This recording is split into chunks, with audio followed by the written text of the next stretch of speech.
એક વખતની વાત છે. એક ઘનઘોર જંગલમાં એક મોટો હાથી રહેતો હતો.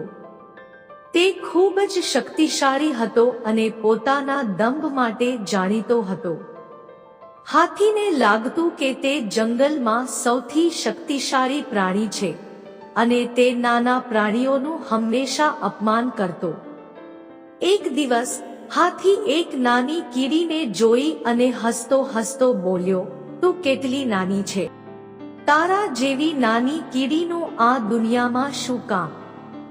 કીડી એ શાંત સ્વભાવથી હાથીની વાત સાંભળી અને કહ્યું, "હું ભલે નાની હોઉં, પણ દરેકનું પોતાનું મહત્વ હોય છે."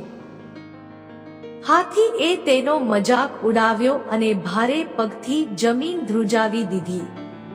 કીડી ચપળતાથી હટાઈ ગઈ, પણ તે હાથીને એક પાઠ શીખવવાનું નક્કી કર્યું.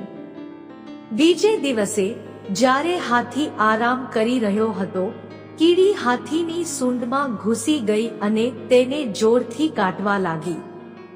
હાથી દુઃખી થઈ ગયો અને મોટેથી બોલ્યા, "અરે, કોણ છે? કોણ મારી નાકમાં દુખાવો કરી રહ્યું છે?"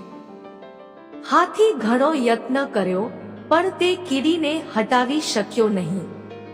આખરે હાથી રડતો રડતો બોલ્યો, "માફ કરી દો. હવે હું ક્યારેય કોઈ નાના પ્રાણીઓનો અપમાન કરતો નથી." કીડી હસી અને બહાર આવી. "હમણાં તને સમજાયું કે આ દુનિયામાં બધાનું મહત્વ છે, ભલે તે નાના હોય કે મોટા."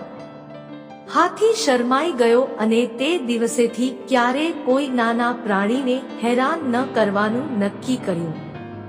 નીતિકથા: કોઈ પણ જીવ નાનો કે મોટો હોય, તેનું પોતાનું મહત્વ હોય છે. ક્યારેય દંભ ન રાખવો જોઈએ.